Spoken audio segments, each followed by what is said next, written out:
Hello everybody, this is me Johan here. I've been using my Pixel 2 XL on Android Pie for the past 1 week, and I'm going to let you guys know right now what are the new features the phone has on Android Pie. First and foremost changes in the Pixel 2 XL is in the quick settings menu. I'll show you guys now. You guys can have a look at it for yourself. You can see everything has changed, the icons have changed, and yeah, it's a lot more refreshed compared to what it was previously.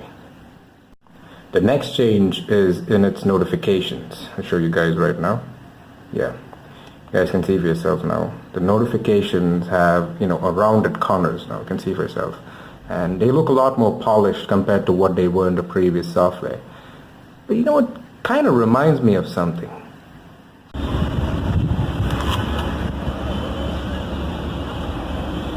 Significant change in Android Pie are the software keys. I'll show you for yourself.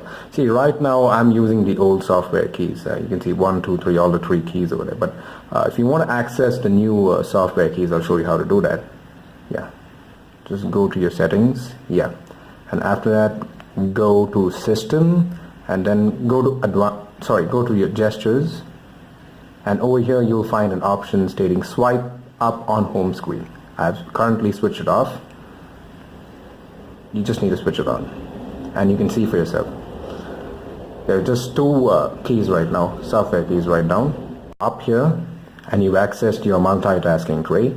Now, to switch between apps, previously I think you would have just hit the button over here, double tap it, and it would keep switching between the apps. But in this case, for example, I'm going inside this app, and you want to access the previous app, you need to push it to the side, push it to the side, push. It's just a push to the side. And you get to go to the next app and have a look for yourself. Yeah, just a push. And if you want to scroll through all the apps, I think the simplified way would be to do it this way. It doesn't make any sense doing it like this. It's really stupid, and I just feel it makes no sense whatsoever. I personally would suggest you guys to go back to the old on-screen keys. Just go back and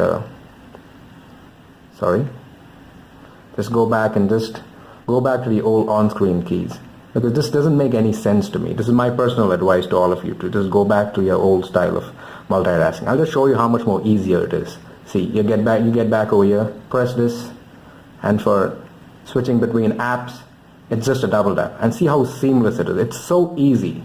So I just feel that's a half-baked feature from Google, and I think it's better not to go ahead and use that. Might as well switch back to the old on-screen keys. The new mode of multitasking, to remind me of something I've seen before in the past.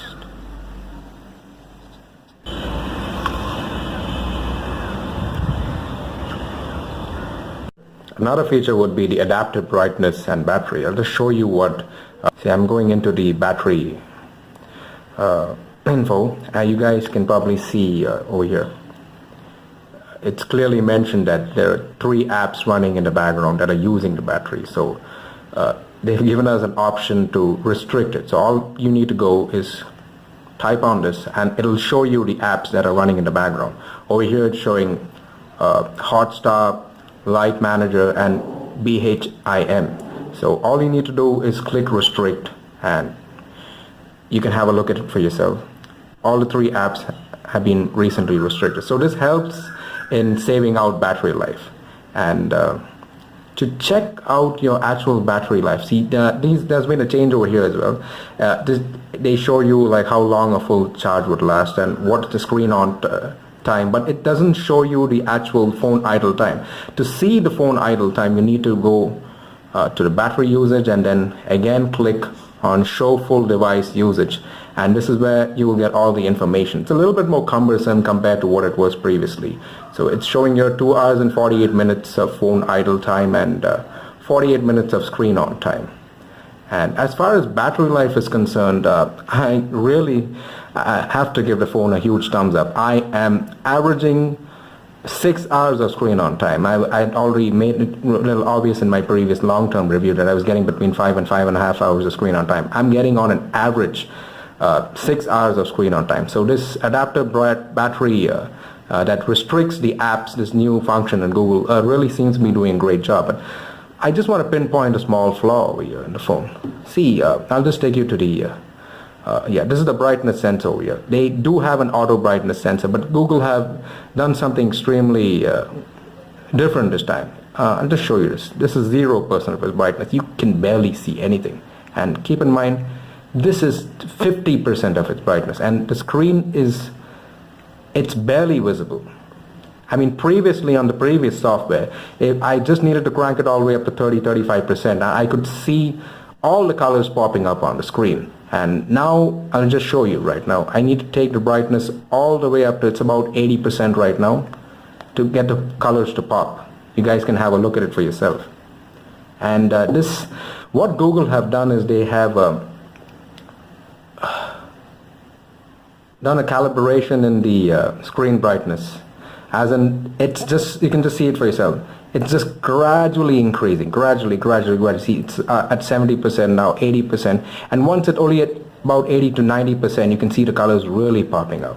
So this is a smart way of Google employing and making you believe that, you know, even if you use 50% of the phone's brightness, you would be getting way better battery life previously. But the actual thing, what they've done is they've actually reduced the intensity of the brightness, and they just make the brightness sensor gradually increases brightness. So this is deploy that Google is doing, and the auto brightness sensor has been calibrated pretty well. But I don't personally like using the auto brightness sensor because I like, you know, manually doing it as per my preference. But it was pretty good. I did a test on it, and it's doing a pretty good job. Another feature in the phone that's a little different is the apps opening animation. I'll just show you that. The animation has completely changed, and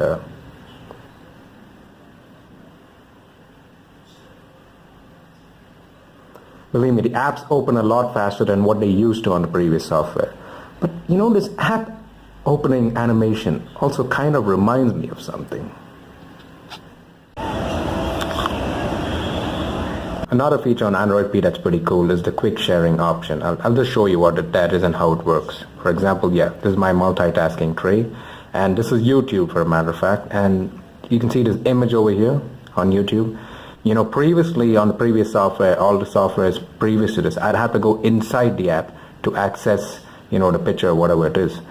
In this case, you don't really need to go inside. If you want to share this picture, for a matter of fact, just long press it, and then you get the share option. So just click on the share option, and then you have the various modes. You can actually either share it on WhatsApp, Messenger, Facebook. You know, you get all the options over here. I'll just show it to you. For example, yeah, I'm gonna send it to my number, one of my numbers. Yeah, share, and there you go. The image was just shared. You can have a look at it for yourself. So this makes things a lot more easier compared to the previous softwares, and it's a pretty good feature. Even connect 5 Bluetooth devices at the same time. So this is a new feature on Android P as well. And as far as the screen is concerned, I just want to show you another change. That is in the always on display. I'll just show it to you. Yeah, you guys can have a look at it for yourself. The time is displayed, the day is displayed, the date is displayed, and of course the temperature, and then all the notifications you haven't read. And right beneath it, the battery percentage has been displayed. So yeah, it looks very neat and extremely polished. A nifty feature on Android P is when you access the multitasking tray button, it directly takes you to the 5 apps you've been using recently. So it's an extremely useful feature, and it saves a lot of time, and it takes you directly to, you know, where you want to go. So there's another cool feature in Android P. As far as performance is concerned, the phone has held up extremely well. I mean, the phone is performing on par with, you know, any flagship out there. I mean, this is a phone that was launched last year in November of 2017, and it's really performing well. I played PUBG at maximum settings, and the phone did not break a sweat. Gaming performance, multitasking, you know, everything on this phone has been running super smooth, and Android P to me on the whole is a huge thumbs up. So that's it for me today, guys. I hope you guys really liked the video. If you guys are interested in following me from here on, I'd suggest you guys to go and hit the subscribe button, and right after that, go ahead and hit the notifications icon to be updated with the latest videos I'll be putting up on YouTube. So I wish all of you guys a wonderful day ahead of you. Ciao for now.